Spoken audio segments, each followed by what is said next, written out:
నాయకర్ తీసుకొచ్చిన తీర్మానం ప్రజల క్షేమానికి వ్యతిరేకమైంది.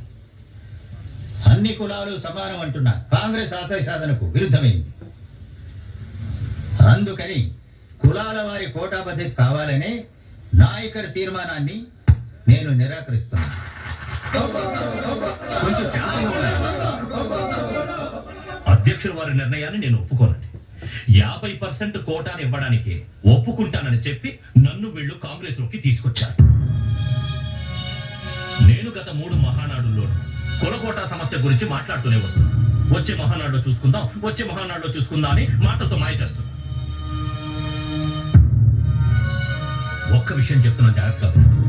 ఈ రాష్ట్రంలో నివసించే 97% జనాభా మంచి చెడుల గురించి ఆలోచించని ఏ రాజకీయ పార్టీ అయినా ఇక్కడ కాలు పెట్టడానికి వీల్లేదు. నేను కాంగ్రెస్ పార్టీ నుంచి తప్పుకోవాలని నిర్ణయించుకున్నాను.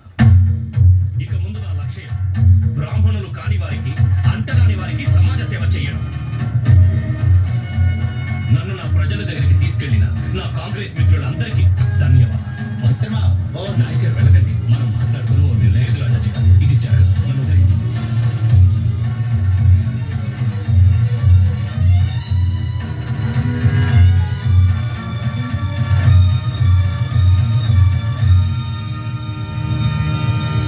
గర్వపడుతున్నాం. సంతోషం. పెట్టమలే అయ్యా, ముందు మన ఆశయాలను దళితవాడ నుంచి ప్రారంభం. అలాగేనయ్యా. ఇక్కడ దళితవాడ ఎక్కడుందండి? ఏమిటి దళితవాడ? ఏంటన్నా?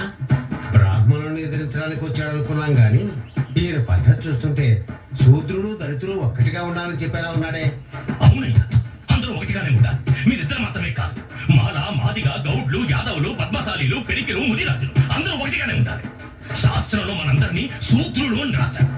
శూద్రులైనా పర్వాలేదు, అస్పృశ్యుల కంటే పైన ఉండాలనుకుంటున్నారు చూడండి. అది మూర్ఖత్వం అంటే. పదండి.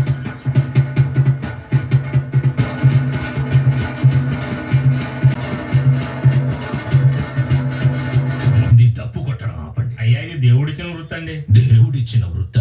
చూసారా రెట్టమలై శ్రీనివాసన్ వీళ్ళని అలా మోసం చేస్తున్నారు. ఇది మాత్రమే కాదయ్యా, దేవుడు కరుణకు ప్రతిరూపమని కూడా నేర్పించారయ్యా. దేవుడు కరుణకు ప్రతిరూపమైతే ఇక్కడ మీకు జరుగుతున్న అన్యాయాలన్నిటికీ ఓ పెద్ద భూకంపం సృష్టించి ప్రపంచాన్ని అంతం చేసి ఉంటాడు. మీకు కావాల్సింది ఆత్మవిశ్వాసం. మీరెవ్వరికీ తక్కువ కాదు.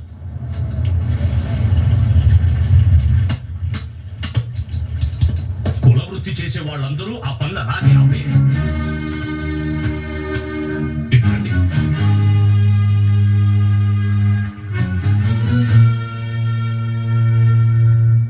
క్షవరం చేయడం, బట్టలు ఉతకడం, దొడ్లు కడగడం, మేళం వాయించడం, ఇలా మనుషులకి కావాల్సిన అన్ని పనులు మీరే చేస్తున్నారు. కానీ మీ వృత్తి వల్లే మిమ్మల్ని అందరూ తక్కువ కులం వాళ్ళు అంటున్నారు. అందుకని ఇక నుంచి మీ కుల వృత్తులన్నీ మానేయండి. పై కులాల వాళ్ళందరూ వాళ్ళ క్షవరం వాళ్లే చేసుకొని, బట్టలు ఉతుక్కొని, దొడ్లు కడగని, వాళ్ళ శవాలకి వాళ్లే డబ్బులు వాయించుకొని. మరి మేమెలా బతకాలయ్యా? ఇక్కడ బతకలేకపోతే పట్నాలకి వెళ్లి కుల ప్రసక్తే రాకుండా పని చేసుకుని బతకండి.